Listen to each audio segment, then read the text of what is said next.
even watch back. Giving players all the props or put them on blast. We don't give no hot takes, only talk facts. We're giving all our devotion, riding high on this wave of emotion.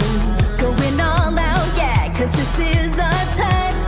No, ain't no stopping us till we reach the finish line. All in, we came here to win.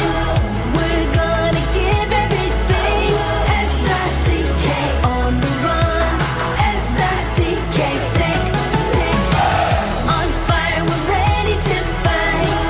We'll bring the house down tonight.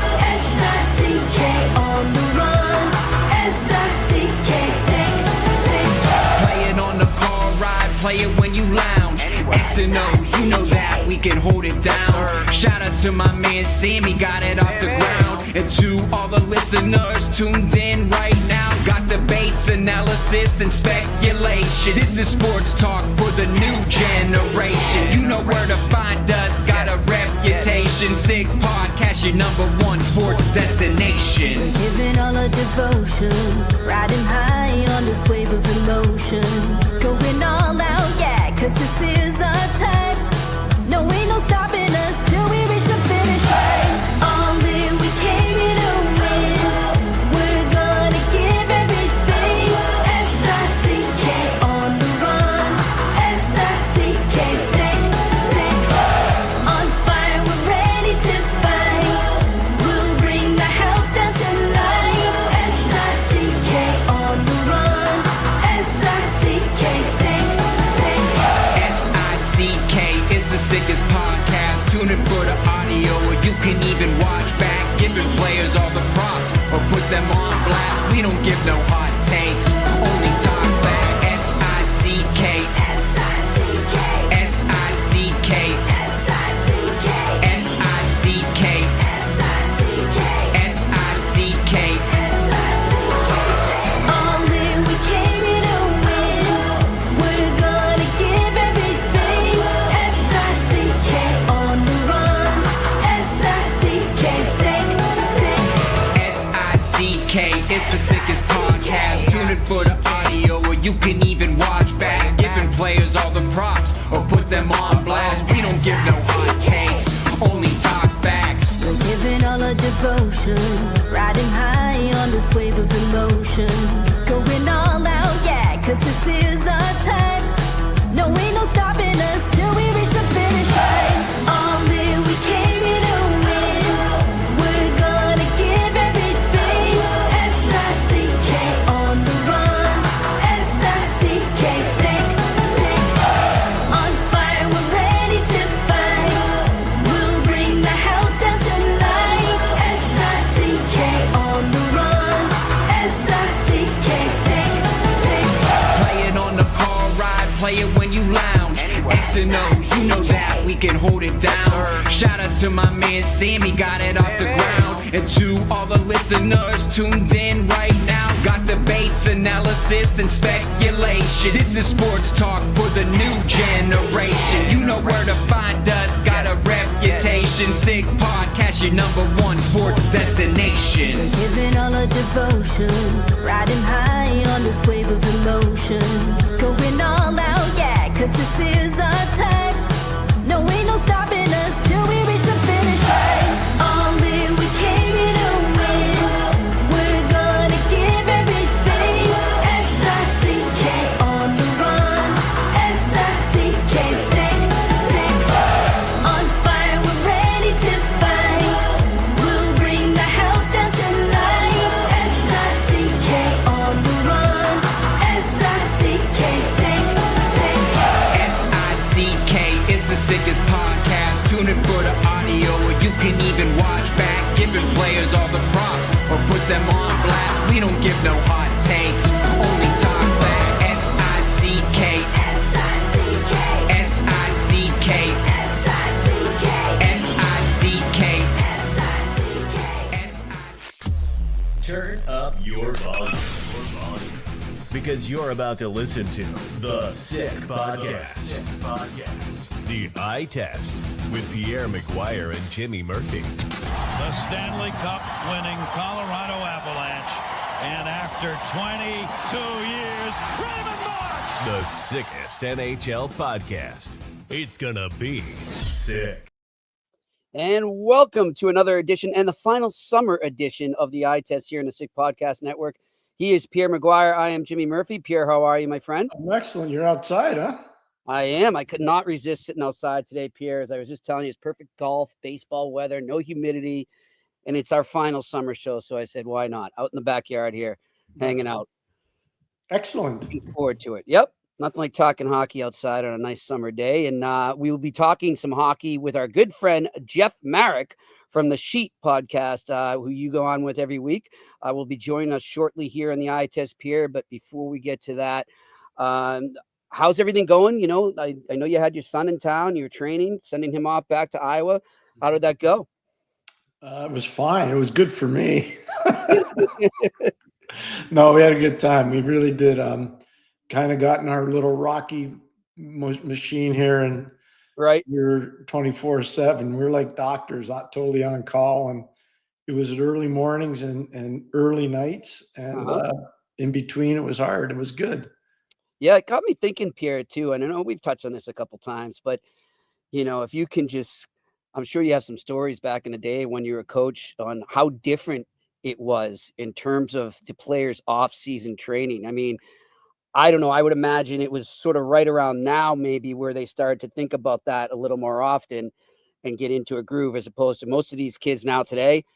You know, they take a couple of weeks off and they're back at it mid-July at the latest, right? I think you're making a really good point, and it's true. The best guys, especially the guys that were involved, like Canada Cups and things like that, they kind of always knew they had to look after themselves. Mm-hmm. There are other guys that may be utilized from now until the start of training camp to get themselves into shape.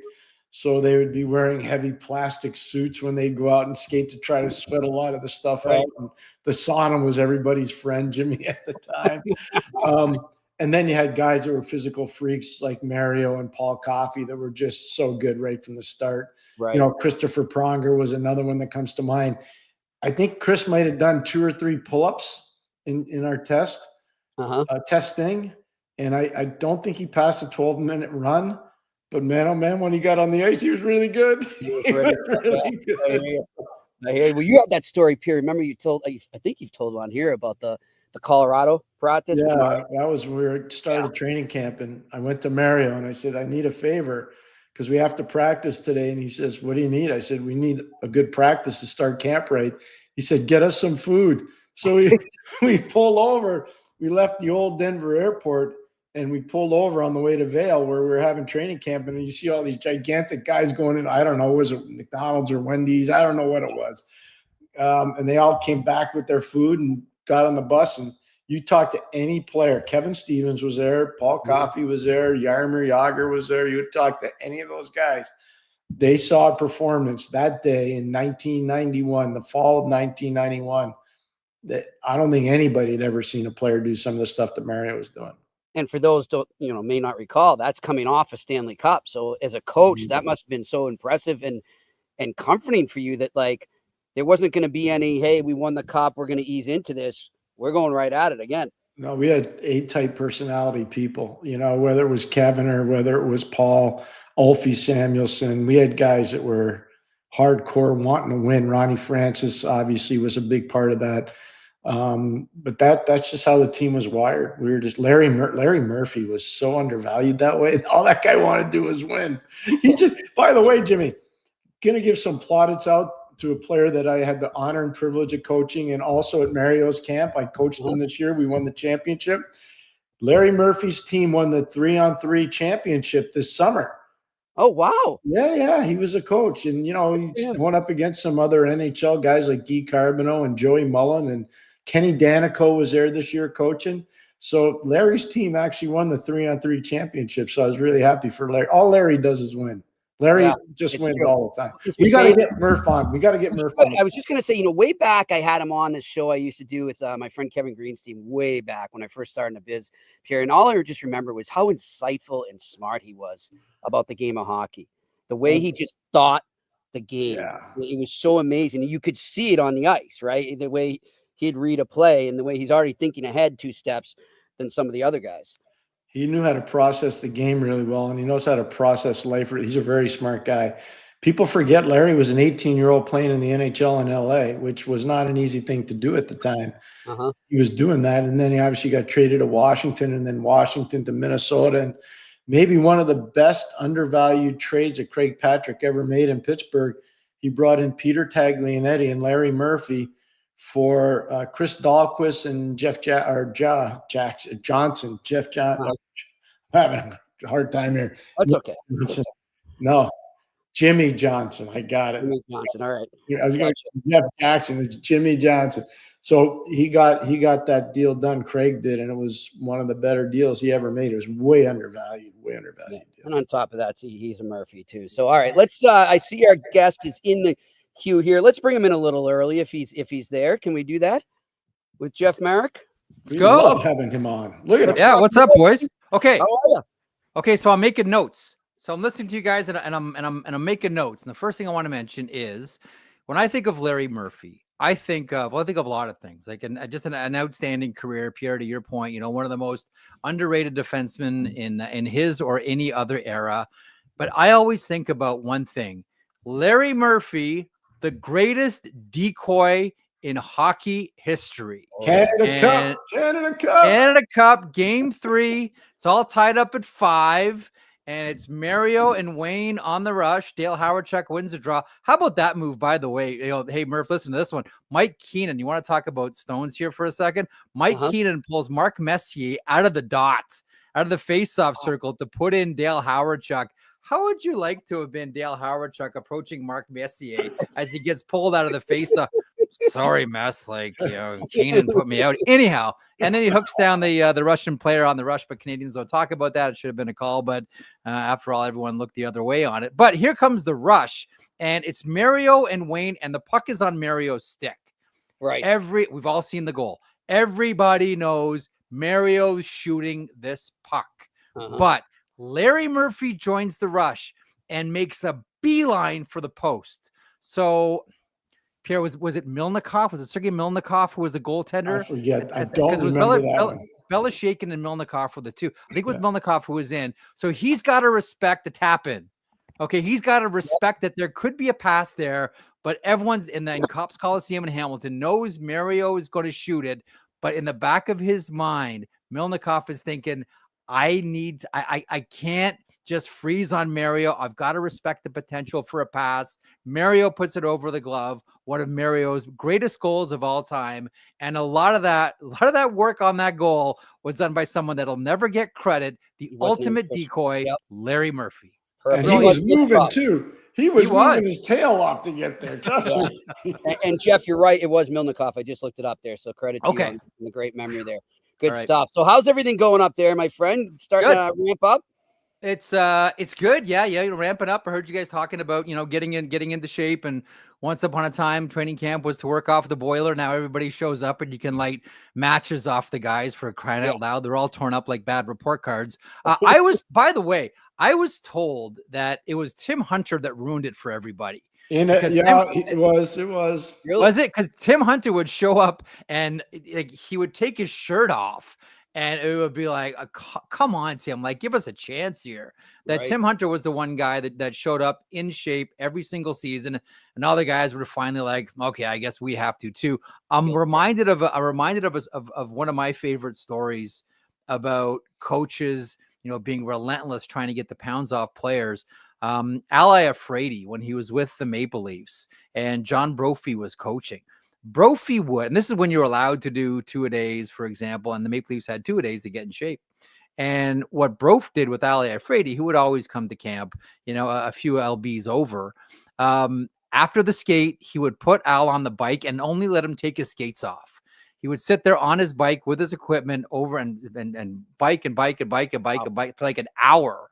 And then they'd get back on the ice. It got so bad. Okay. It got so bad that Ali Afraidy left and went home to Michigan. And I just heard the name Jeff Jackson a second ago. It was Jeff Jackson that John Brophy sent to Michigan to go get Al Iafrate to bring him back, because Al had it with being on the bike and his full equipment. You can't do that anymore, as we all know. But no, you can't. I think it's one of my favorite stories. I love So it. you're so full of great stories. What's one that stands out from this summer for you? Hockey-wise?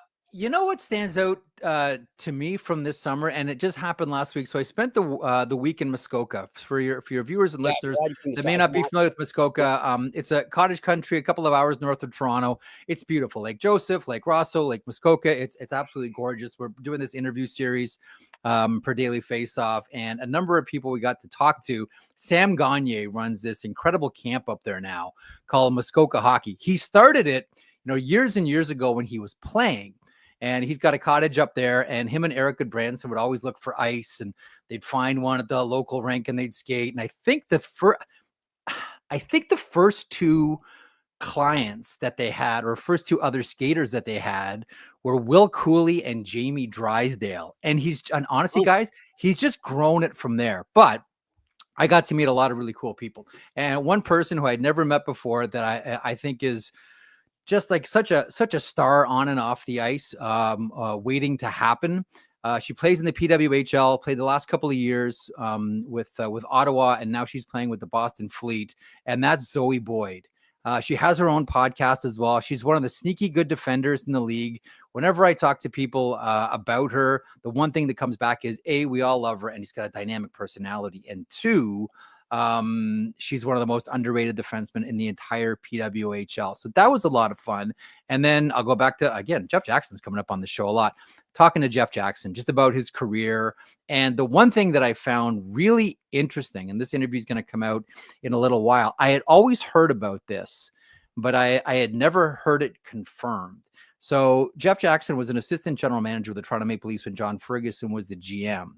And I was always told that, and this is when the Ontario Teachers' Pension owned the Toronto Maple Leafs, I was always told that Jackson and Ferguson had to submit 2 budgets every year. One accounted for playoff revenue and the other accounted for a rebuild. And the one that always got approved was obviously by the Ontario Teachers' Pension, the one that had, the 5 to 10% return on investment, which is the one that accounted for playoff revenue. So that was the message from above. There will be no rebuild. That was why it was an endless churn of the Maple Leafs adding veteran player after veteran player, where Ferguson and Jackson wanted to go the rebuild mode. The budget that got approved was the one that accounted for playoff revenue, which, and like, this is hockey, it's business, we get it, which gave management cover to say, John submitted the budget and we approved it. The problem was us dopes in the media never asked a simple question: how many budgets did he have to submit? We just assumed that it was always one. So that interview is coming up for Leafs fans. Like, ears are perking up. That one's coming out in a couple of weeks. You know what, Jimmy, I'm just going to jump in for a second because I don't think Jeff knows this part of it. So the year that John Ferguson Jr. got that job in Toronto, Toronto was very hot and heavy on getting Scotty Bowman to go there to run the organization. Okay. And so I will just tell you, I had always heard that it was Neil Smith as well. I didn't know about Scotty. Yeah, so that's Scotty. Really interesting. So I was driving from my home in Montreal to our cottage home in Mont-Tremblant, Quebec, and Scotty called me up and he said, "Okay, here's what I want to do."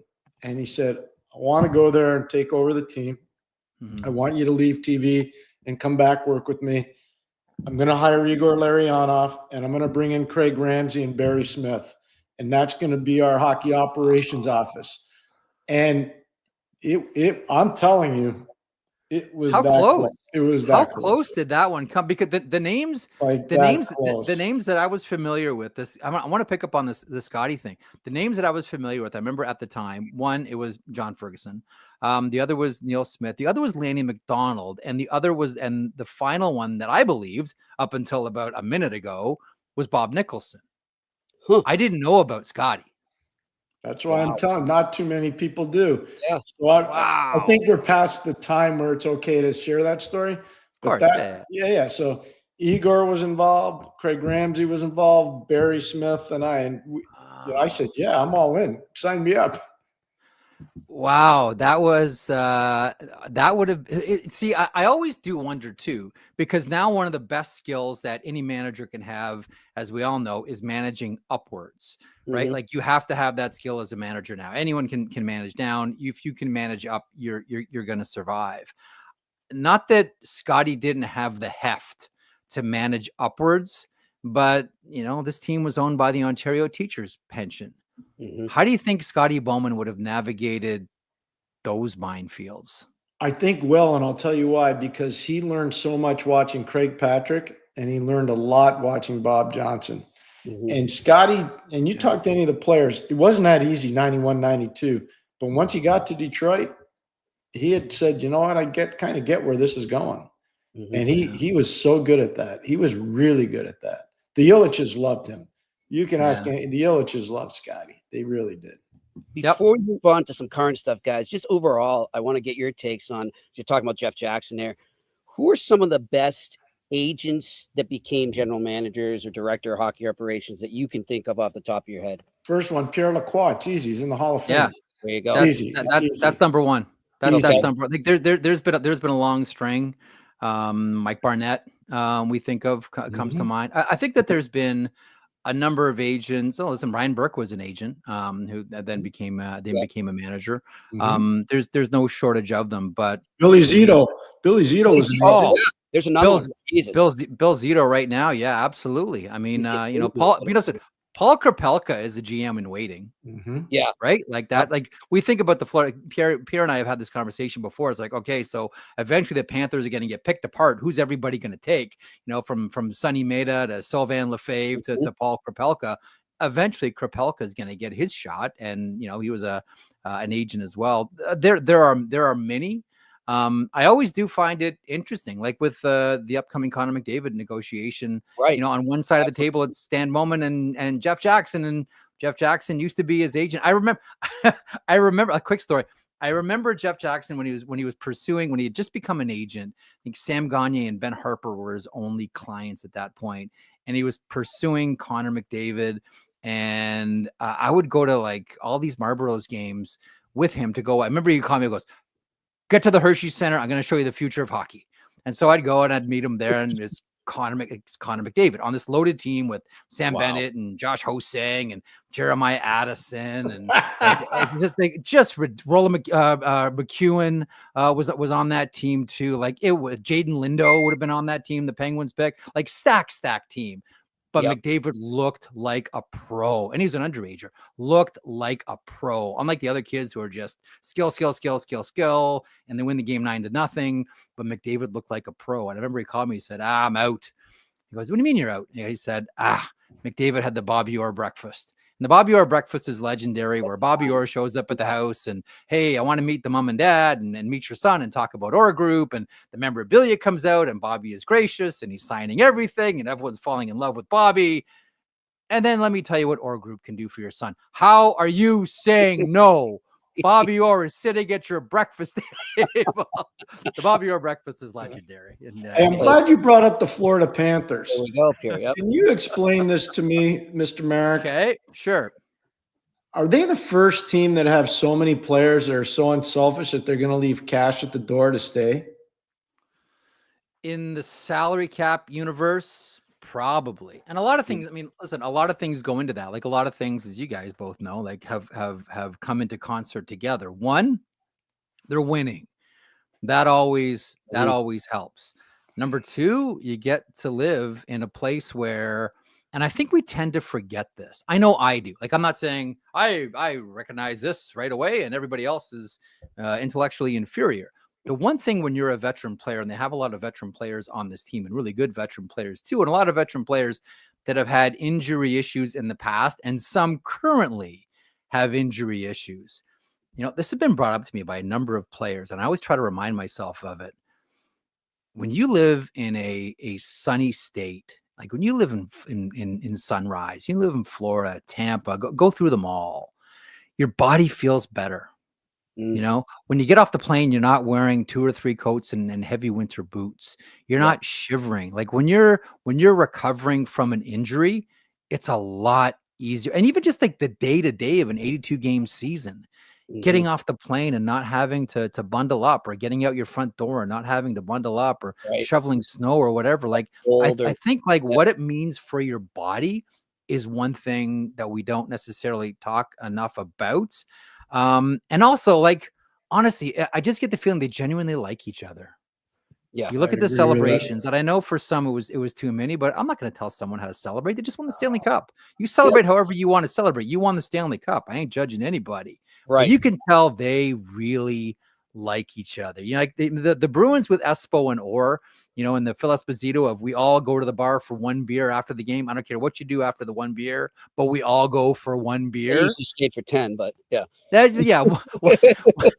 One's too much because two's not enough. That was the welcome to the Boston Bruins. I always, by the way, at the old Boston Garden, I always liked that sign that was hanging on the wall. Lady Bing died at the Garden.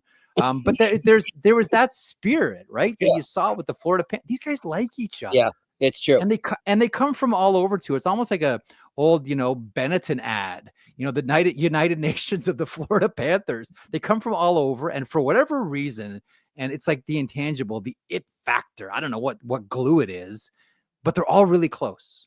And I don't know why. I don't know how it works. I don't know how this Rubik's Cube clicks together, but it really does for the Panthers. What about the fact that some of these guys in the Panthers that came from other places who maybe felt a bit underappreciated there or weren't able to reach their potential? How much do you guys think that plays a role? That, you know, these guys, our management here, our coaching staff believes in us, and we can prove everyone else wrong. And I feel like maybe that they unite around that a bit too. Pierre. Yeah, no, I think there's a lot of merit to that. I talked to Jeff about this the other day. Their depth at center is overwhelming, whether it's Tomas Nosek, whether it's Anton Lundell, whether it's Sam Bennett, you know, whether it's Sasha Barkov. That's overwhelming depth down the middle. That covers up a lot of blemishes that you might have as a group, but I do think they really care about one another. I like both of your points. To me, the biggest thing there, that coach and staff. I know Maurice is really revered and respected, but that Jeff brought up one name, Sylvain Lefebvre, doesn't get nearly enough credit. Jamie Compon, he won Stanley Cups in Chicago before he won them in Florida. Doesn't get enough credit. And I would tell you right now, when you look at the entire group, they were one of the first groups to put together a goaltender academy, so to speak, internally. And that was Roberto and Leo Luongo that did that. And I'm telling you, it's made a massive difference for them. Yeah. You know, one of the other things that I think about with the Florida Panthers here, and I always go back. There's a couple of things. One, this is a second chance team. You know, how many guys on this roster do you look at and say, yeah, you know what, this is his second chance? Yeah. And you give up, and specifically on the back end, but also look, like there are a lot of questions about Sam Bennett towards the end with the Calgary Flames, right? No one saw this Sam Bennett coming, but he gets his second chance. The other thing that I'm always reminded of, do you guys remember what Bill Zito's first move was as GM of the Florida Panthers? Because to me, it has infused every other decision that he has made subsequent. But the first move that Bill Zito made was he brought in Patrick Hornquist. And this was a message that to everybody, we're too soft and we need to be hard to play against. And I'm going to fill this team with miserable hockey players. I'm going to fill this team with people that nobody likes playing against. And I'm always curious what a GM's first move is. To me, this was a bold statement by Bill Zito. My first move is to bring in one of the most hated players in hockey. I'm bringing him in, and he's a Florida Panther. And everything that follows from this is going to fit my philosophy of we're going to be miserable to play against. Go up and down the roster. As much as we all love Alexander Barkov and good guy and great smile and wonderful, like he's a real tough player to play against. And then go through the entire lineup. Who likes playing against Ekblad? Who likes playing against Bennett? Who likes playing against Marchand? Like, go right down the list. Jonah Gadjevich. Like, Jonah Gadjevich. How important was Jonah Gadjevich to this team? Agent Greer. Like, look at the fourth another line. one. Greer. Greer, Jonah Gadjevich, Tomas Nosek. No, you're so spot on.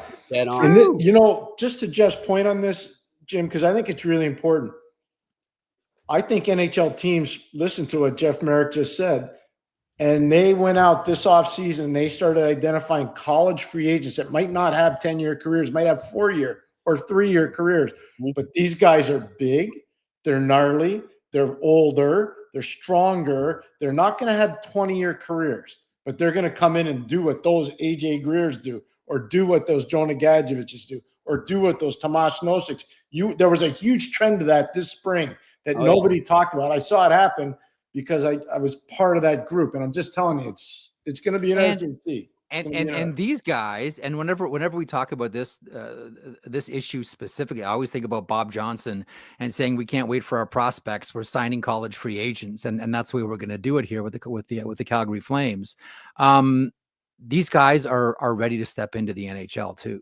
A little bit older, a little bit bigger. They're, these guys aren't green bananas. They don't have to ripen in the minors here. Like, a lot of these guys are pretty close to getting ready to step in. And there is a huge market for that. It's interesting, hey, how it's sort of come in a lot of ways full circle. That now all of a sudden, when everybody can skate and everybody can shoot, I always look at these games. I go to junior hockey games, minor youth hockey games, and I say to myself, where did all the bad skaters go? When everybody has the skill set, what do managers ask? What else can you give me? Yeah. And what's the intangible now? Toughness. On that note, Jeff, let's switch to the team closest to you, the Toronto Maple Leafs. And that was one of the things that Brad Treliving said he wanted to do in this offseason is get tougher to play against. Do you think he's accomplished that with some of the players he's bringing? I know we won't see them on the ice yet, but just on paper. On paper, like, I really like Dakota Joshua. I really like Nick Waugh. I think that third line is going to give teams fits. I don't necessarily subscribe to the philosophy that you need to become the team that beat you, but it seems pretty obvious here that the Maple Leafs want to out-Panther the Panthers. Like, that is what Treliving is trying to do here now. Or you could just say he's identified that the Maple Leafs have too soft a touch, and they need to find more players that will leave a bruise. The accent with the Maple Leafs has always been on skill, but I think that very deliberately here, with those two specifically, Brad Treliving is trying to say, all right, we're not going to, no team's going to walk in here, kick sand in our face, take our per diem, take 2 points and escape. We're an elite level team, but we have to be tougher if we're going to advance. That seems like the obvious play here.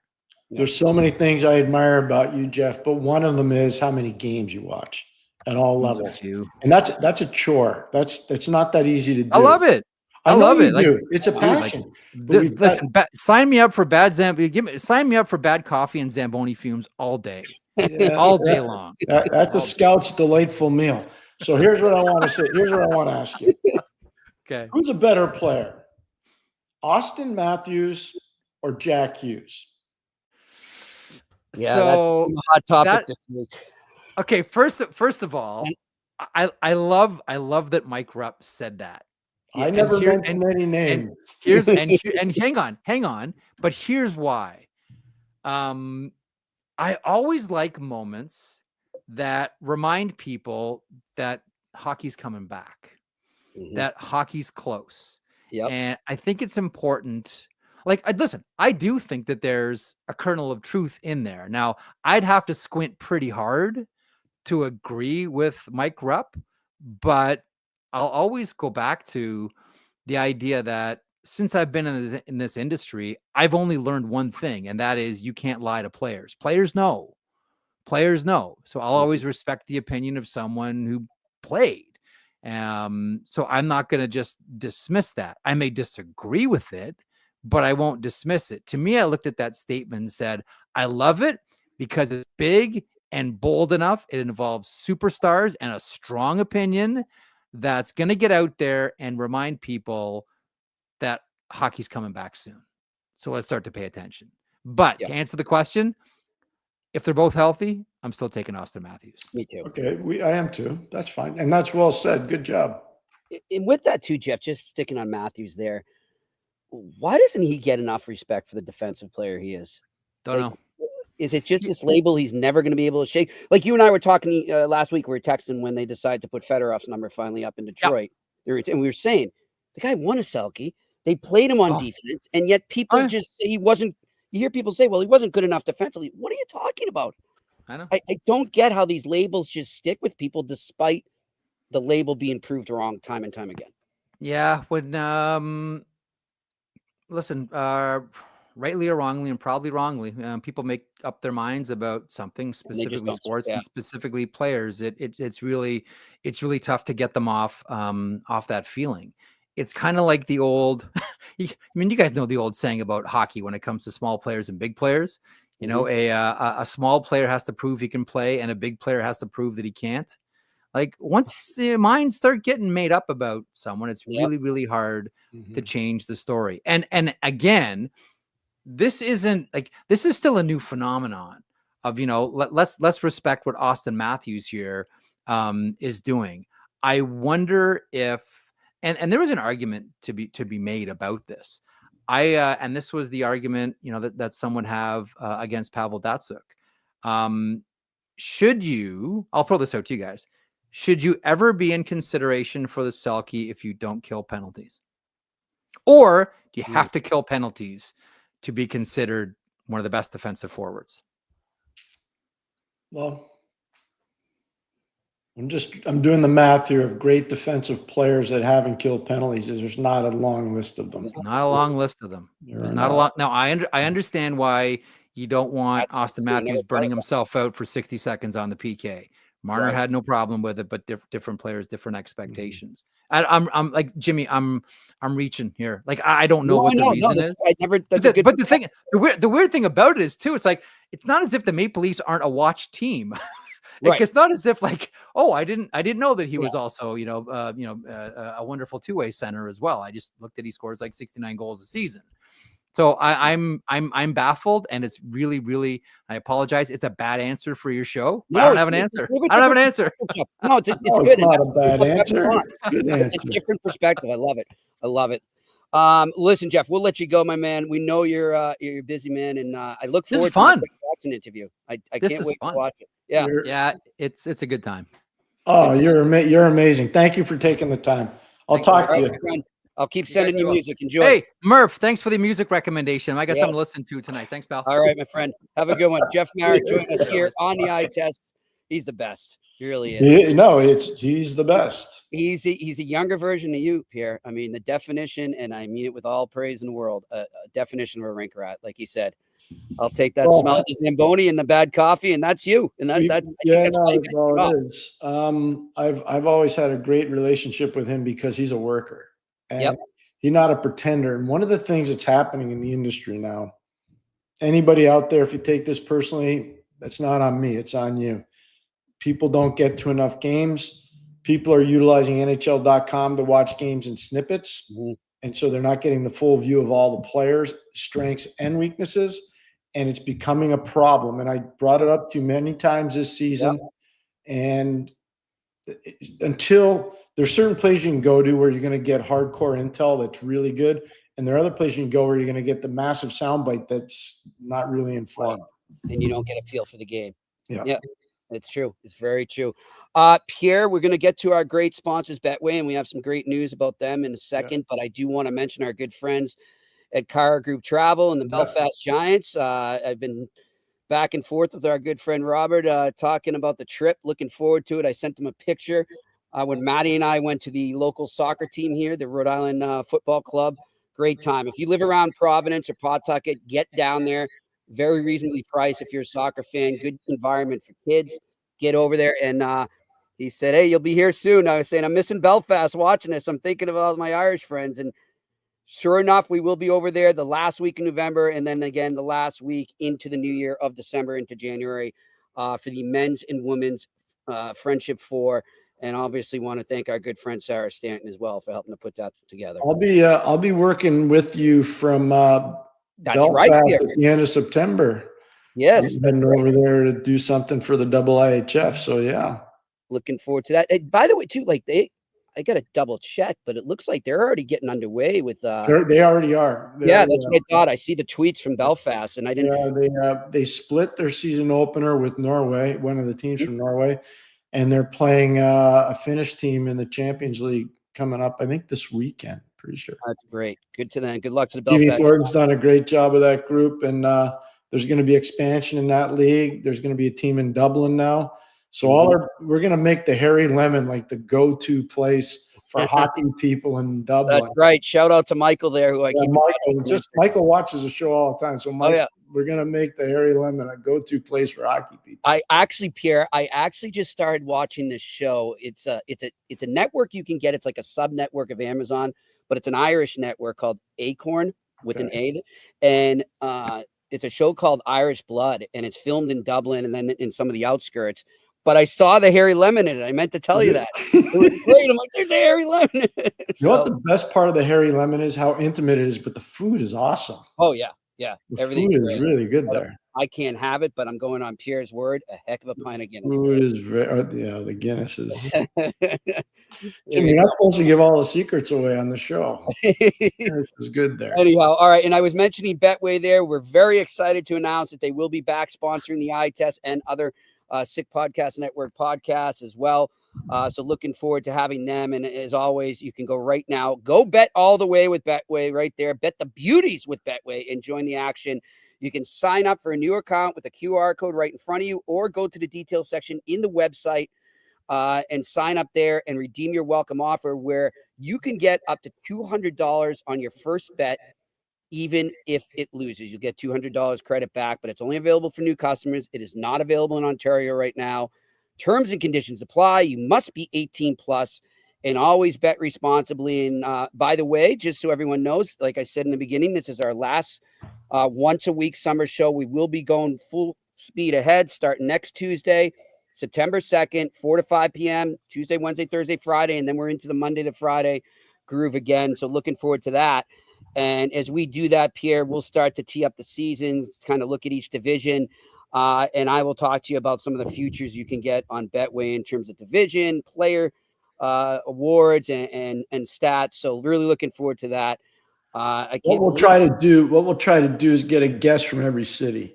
So, and Jeff just made a really good point about Larry Murphy. I'll call Larry beginning of next week, and we'll get Larry on from Detroit. He works with Kenny Daniel and Mickey Redmond, and we'll get Larry on, which I'm really excited about. By the way, Larry, there's a group of 10 former Penguins that are going into the Penguins Hall of Fame. They've just re-energized the Penguins Hall of Fame, and Larry's one of them. And I'm so excited. Tommy Barrasso, Ronnie Francis, Jaromir Jagr, Chris Kunitz, Kevin Stevens, our good friend. Kevin better be on. Scotty Bowman, Eddie Johnston, Jimmy Rutherford, and the late Ray Shero are all going into the Pittsburgh Penguin Hall of Fame. That's awesome. That's great. Really, really excited. Are they having a big ceremony during the year, Pierre? They're going to have a ceremony during the year. And as we get closer to that, we'll get We'll get Jaromir on. Yeah. Maybe we'll broadcast him there. I wouldn't mind doing that. We'll get Jaromir on. Yeah. I wouldn't mind Jaromir at all. That'd be good stuff. So looking for a lot of big things coming up. Really excited. I've actually got some an announcement on Tuesday about a new podcast, but we'll wait till then. I've been told to wait until that day. We're going to do a big announcement then. But speaking of new podcasts, I want to mention our producer, Shane. He is starting up a podcast called Trust the Process. It'll be focused mostly on prospects, but also some current young players as I take it there. We'll get Shane on one of these times to talk about his new podcast there. But congratulations to Shane. Trust the Process. It'll be two days a week. I'll get the details for you for the next podcast we do to let you know. It'll be right here on the Sick Podcast Network. So lots of stuff happening. Looking forward to it. But until then, let's get to our Q&A, the final one of the summer here, Pierre. What do we got, Shane? Big Bill. Hi, Jimmy and Pierre. Are you guys impressed with the culture change with the Habs? I have not seen in a long time the amount of non-Quebecois players living year-round and early arrivals on the ice. Pierre and I have spoken about this. I spoke about it as well to a friend of mine with the Canadians. Pierre, I think it's great, and we know that they've had a lot of trouble in the past luring free agents. I think this helps a lot. Oh, yeah, there's no question. It helps a lot. But I think one of the things that's exposed this is social media. Yeah. And there are a lot of players that would come back early. I was around them a lot. I lived in downtown Montreal for a long time, and I would see them. And it's just social media has exposed a lot of this. So people are getting more comfortable understanding the players are back. Now, to be fair, a lot of the young guys stayed all summer. Right. And I think part of that is because of the facilities that the Canadians have, are phenomenal. They're not a little bit good in Brassard. They're really good. And I think players are comfortable and they have one place to go and they're kind of insulated. Yeah. And I think Montreal's done a very good job of that. I really do. Well, Pierre, and you had suggested he do this when he first came over from Russia, but there was a great story today on Demidov in RG, just about him sticking around for the summer and how important it is for players from non-English speaking countries where English isn't the base language to stick around and acclimate themselves to the culture. And he did that. And he said it was one of the best moves he's made, if not the best of his career. So I thought that spoke volumes as well. I agree. Out there might be thinking, agree, Jimmy. It's really important. That's one of the things, people don't like the term. You want to look after them and almost babysit them. It's not meant in a derogatory way. It's meant in a very positive way. You're not babysitting, it's just a term. But that's what the term is that people work in hockey. They say, we're going to look after him, we're going to babysit him, we're going to take it. The Canes did an amazing job with this player. Yeah. He obviously was a captive audience. He wanted to be part of it too. Mm-hmm. And they gave him a little taste, and now he really likes it. And that's great. That's so fantastic.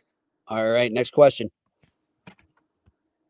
Bert L., have there been any NHL captains that may have lacked the necessary leadership skills, but were made captain because of their on-ice talent and or skills? What would your ideal captain be like? Pierre, I would say, and this is not to knock the leader he became, but I think at the time, for me, Joe Thornton shouldn't have become the captain of the Boston Bruins at that time. I felt like that was made because he was their best player.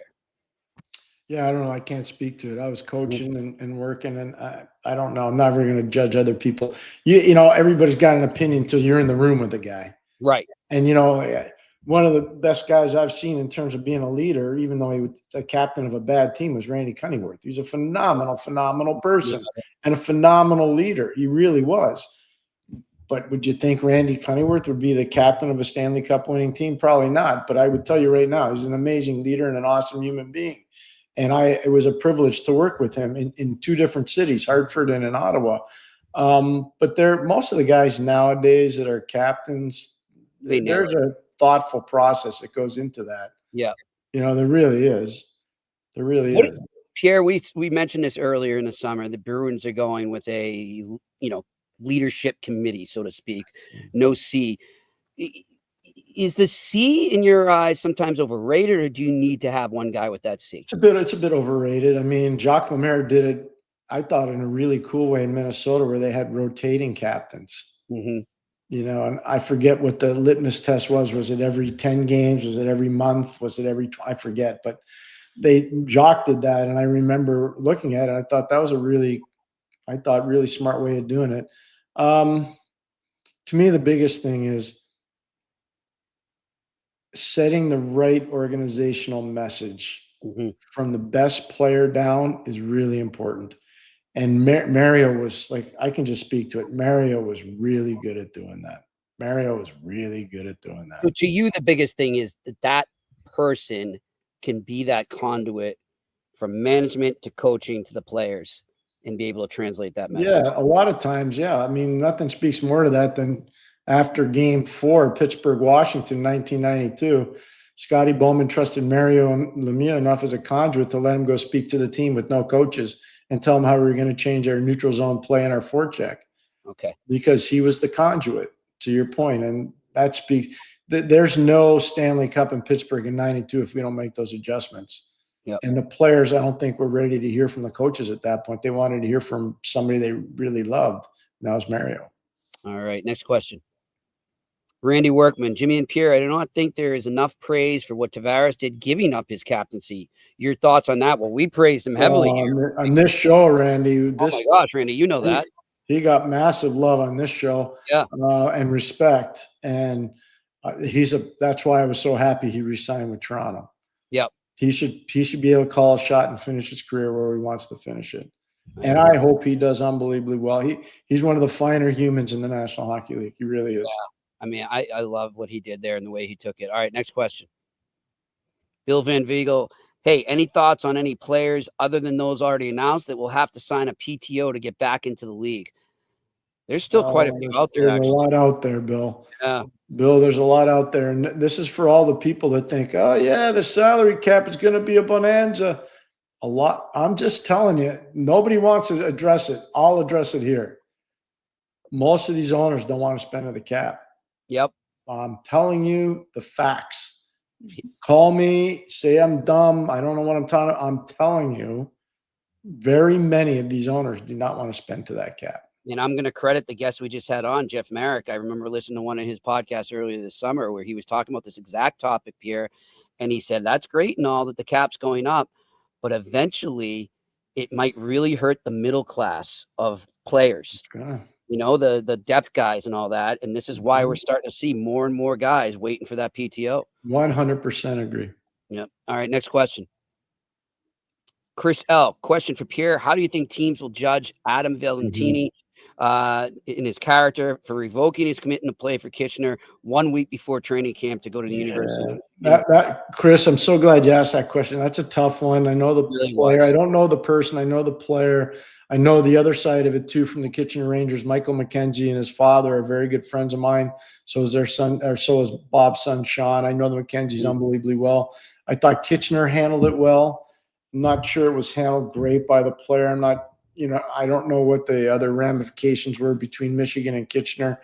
But I don't think NHL teams will view it poorly if he goes to Michigan and not only plays really well, but also is a solid citizen. I've heard nothing to say he wouldn't be that. So he's a young kid that put himself in a very precarious position. It's unfortunate, but he's got to move on. People will have a short memory if he goes there and does what he's supposed to do. Yeah. All right. Next question. Juice _031-017. Pierre, what's the scouting report on Jerome Gimless Sun? And do you think he has a chance to be in the NHL this season with Utah? This year might be early, but he's definitely going to be in the NHL. He's a good player. He's a power forward type player. Saw him, believe it or not, when he was a younger kid playing in the Boston area where his dad had him at the Dexter School. Yep. So I've been seeing him since he was a little bit younger, but a very good player nonetheless. Talked to Jerome about him a lot too. Jerome's now a new member of the Hockey Hall of Fame selection committee. So that's kind of a cool thing too. He had surgery this year. So we'll see. I don't think that translates for him being in the NHL this year. We'll see, but he will be in the NHL not too far down the road. All right. Next question. Ethan Russell, which top 3 rookies do you think are going to be the most underrated that could make a big impact on their teams? Good question. That's a really good question. It's a loaded question, not one that I'm prepared to answer off the top of my head. Ethan? I'll peruse that, and Yes. on Tuesday I will give you an answer of 3 guys that I think will be under the radar that will have a legitimate chance to be. Everybody's saying, well, it's going to be – they're all looking at the top dogs. It's going to be Demidov, or it's going to be Schaefer. It's going to be – that's not how I like to do it. So I'll do it could be somebody that was from the 5th round for all we know, right? Yeah, I'll do a thorough look at it. All right, sounds good. Next, Ethan, remember to ask us again on Tuesday, please. All right, next question. Chris Gaming TV, question for you, Pierre. Do you have any updates regarding Mario buying back the Penguins? I think there's been, I know there's been discussion, but I also know there's a family from the Chicago area that's very involved right now. And so I don't know what that means for Marek is still a shareholder in the team, just so everybody knows. It's not like he's buying it back. He's still very much a part of it. But I do, we'll see. There's been a lot of outside noise from different communities about potential ownership groups. All right, next question. Randy Workman, Jimmy and Pierre, do you believe Brandt Clark was underused with the Kings? I'm actually working on something about Brandt Clark right now, so I'm not going to comment on it, but I do know that, Pierre, he's been kind of a name. There was a story that broke this week. Forgive me for forgetting who wrote it, that said he was being shopped, but then they decided to trade Spence instead of him. So that's probably why that question came up. Yeah, no, Spence was way underrated, by the way. He's a good player. His agent's Peter McTavish, a good friend of mine. And I remember talking to Peter so much when we worked together in Ottawa about this kid and how good a player he's got a chance to be. Now he's obviously in Ottawa. But now he's, we'll see how it plays out. And by the way, as far as Randy goes there, Pierre, he wrote a great article about our podcast, praising us and the work we do. You can check it out over at flamestr.blogspot.com. Randy, thanks for that. We really appreciate it. Randy's awesome. He's been with us since day one, and we're so appreciative of his support. Love his questions too. All right, next question. Randy, again, do you see the Kings slipping this season? I actually do. Yeah, I'm with you, Pierre. I do. You know, they're in a tough. We love Kenny Holland. Don't get us wrong. No, it's not. This is not anything on Kenny. Kenny's Yeah. gone in there and trying to. But you think about it. Anaheim's not slipping. They're moving. San Jose's. I'm not saying they're in the playoffs, but they're going up. Okay? I think Vancouver's going up. You know, you start letting that Utah group's not going backwards; they're going forwards. Vegas is going up.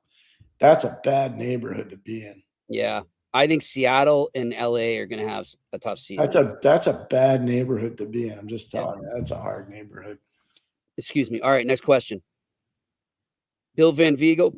Excuse me. I recently saw a picture of 94-year-old Dick Irvin Jr. grocery shopping. Do either of you have any funny stories about Dick broadcasting or otherwise? I'm sure Pierre does. I didn't know Dick that well. I met him a couple times. Pierre? I got to be totally transparent. Dick's sister and my mom grew up together in Montreal. Oh, wow. So I've known Dick Irvin since I've been 5 years old. The first time I ever really had a civilized conversation with him was at the World's Fair in New York, where they play the U.S. Open right now. I'm not kidding you. So I'd have been like 7 years old, 6 or 7 years old. So I've known Dick since the 1960s. Yeah, I've had good ones where, you know, I was coaching in the league and he was doing the games, and, you know, he'd say, I can't believe you're behind the bench now. And I remember, you know, we won the cup in 91. I remember how nice he was to me. And eventually I ended up working on the radio job that Dick used to have in Montreal. So he gave me some really good advice, and his late wife, Wilma, was a tremendous woman. So I've known Dick a long time. My mother's still living. She'll be 89 in September, and Dick's 94. And you know, Dick's sister Faye passed away a while ago, but she and my mom were lifelong friends. Friends. That's awesome. Yeah. All right, next question. Bill Van Viegel again. How far ahead do amateur scouts look when they scout players? Players entering their draft year or a year or two away? Before that. Oh, yeah. If you're really doing it well, you got bird dogs out there saying, you better watch that Murphy kid from Boston. He's only 14 years old now, but he's trending the right way. And so you compartmentalize information. You say, okay, the kid Murphy's from Boston. He's going to go to St. Sebastian's when he's 15 years old, and we're going to start tracking him then. But this is a guy that needs to be on the radar. So the best teams have a system where they're doing that, and they're watching growth spurts. They're watching athletic spurts. They're watching skating, slower, faster, getting better, all these things. Is a guy tough enough? Is he not tough enough? Is he coachable? Is he not coachable? Does he work hard in the summer? You know, like there's a lot that goes into it. I don't know if it was always like that, but I can tell you since I started doing it, so I stopped playing in the 84 season. I've been doing it ever since then. That's kind of how I've done it, and I think a lot of guys do it the same way. Here, I'll make it short and sweet here, but one of the most eye-opening experiences I had in hockey was when I got to scout a little for the Montreal Juniors back in the summer of 2008. Yep. And, you know, I'm going to scout a lot of these 13, 14-year-old, 15-year-olds. But then I'm seeing all these pro scouts that I know that, you know, I'll see when I'm reporting, sitting up in the press box. I'm like, what are you doing? He's like, we're doing our job. We start earlier.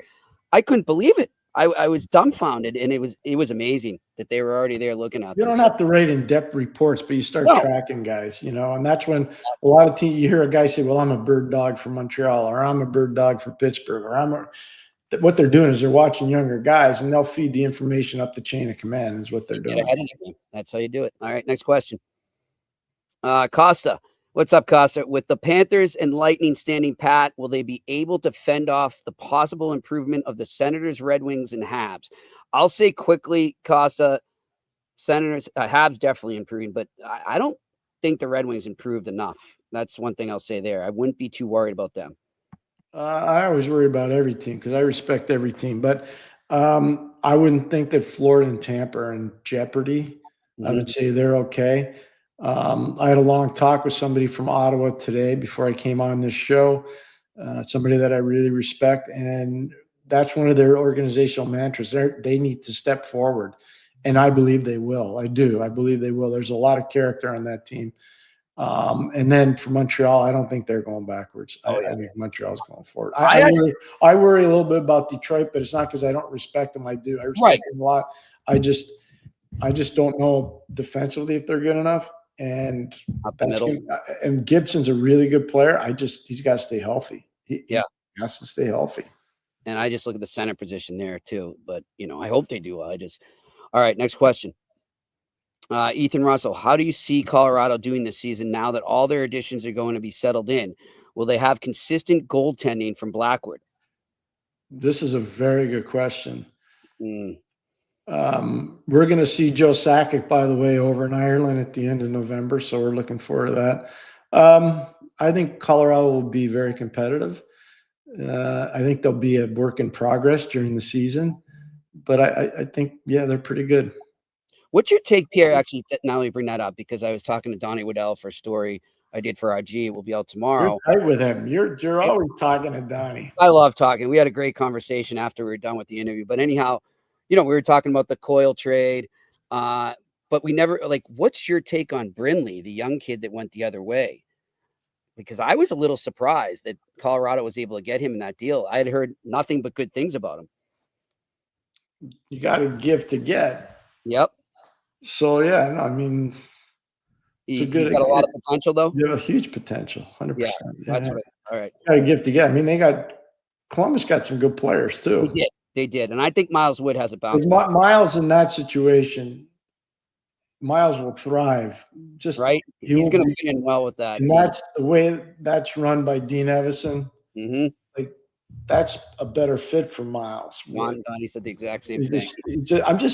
I've seen Miles play since a kid at Noble and Greenhow. His father was playing in the NHL when I was coaching. His dad was a way underrated player. Randy was a way underrated player. Oh, yeah, I remember. Way underrated player. And I knew his uncle Ian unbelievably well. So this is a great hockey family, really good hockey. He's going to fit really well. He's an Everson type of player. Yeah, he's going to fit there. Yeah. Charlie's going to fit there. Coyle's going to fit there. He is. Right. He's going to fit Go there. right back into the 3C there. But to get guys like that, you got to get some stuff up. All right, next question. Market manager Mike gives us a $6.99 donation. Thanks, Mike. So nice. Thank you. For both of you guys, who plays more games next season, Struble or Jack Eye? That's a good question. Go ahead, Jimmy.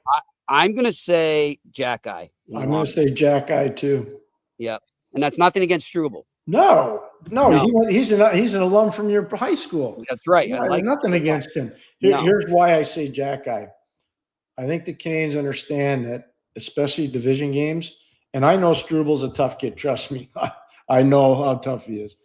But he doesn't scare people like Jack Eye. Exactly. And I think the Canadians need to have somebody who's going to scare people like Jack Eye does. And I think they understand the value of that. He just can't be cuckoo crazy when he plays. Because if he is, then Struble's going to play more than him. Right. And I think Pierre, too, he must have learned a lot. Because they was so up and down for him at the end of last year. I think in the long run, that experience helps him. So I'm going to say you're right about that, but I'm going to tell you what I've been telling you for a while. Chris Nyland's in your backyard, man. He was really good at doing that job. And he didn't have the same size as Arbor, but I'll tell you one thing, nobody want to fight him. Yeah, exactly. I was coaching when he was playing. So he can become, as you like to call it, the nuclear deterrent. You got to have a nuclear deterrent. And that's, by the way, that's Brian Burke's line, but I took it from him. At least you admit it. All right, next question. Bill Van Viegel, have any of you heard rumblings why Hudson wasn't invited to Team USA camp if he was a top 15 D-man scorer but not a top 15 USA defenseman? First of all, Bill, they didn't skate. Okay, that's number one. Yeah, exactly. So number two, this was an orientation process.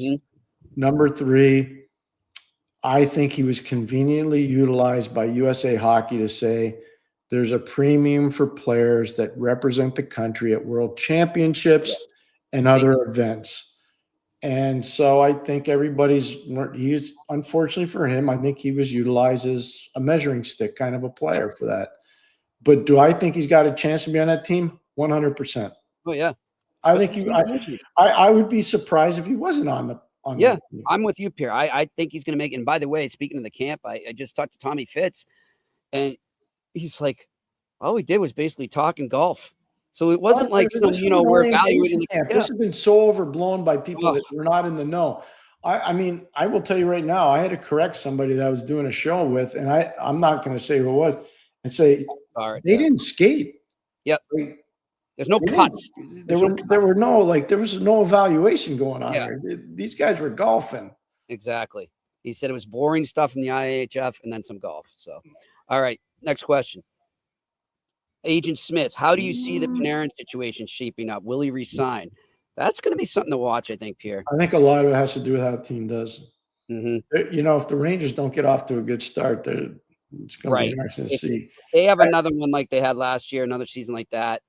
I think there's going to be an exodus of some veterans there for sure. But what I'd say is Mike Sullivan's an elite coach. We know that. I think Joe Sacco's an elite coach. I know David Quinn's a very good coach. So I don't think coaching is going to be an issue there. So every player there is going to get an opportunity to how you fit into and do you accept the role that the coaching staff's presenting for you. I think that's going to be a big part of this with the Rangers this year. All right, next question.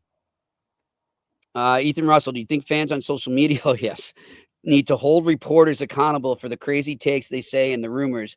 I have such a hard time looking at posts on X. Pierre, before you answer, because I know this is something that I'm not saying a word. Okay, good. Then I'll just say this is a discussion we have sometimes. But the one thing I just want to ask, and Ethan, you might agree with me, what's with all these rankings? Like, when did this become a thing? And also, are they having people that do the rankings? Is anyone above the age of 25 doing them? Because there's some times where they just completely forget players, and you're like, whoa. What's going on? So, yeah, I agree with you 100%, Ethan. I think there needs to be more accountability. And I might get flack for saying that, being in the business, but I do think there needs to be. You might get what? I might get some help for that from some of my colleagues. Might not like that I'm saying that. And hey, I try to admit when I'm wrong. I don't think there's enough of that going on in my business right now, Pierre. I don't think people admit when they're wrong enough. That's all I'll say. And I think Pierre's face agrees with me. Next question. Juice, thoughts on Tyson Barrie's NHL career with announcing his retirement this week?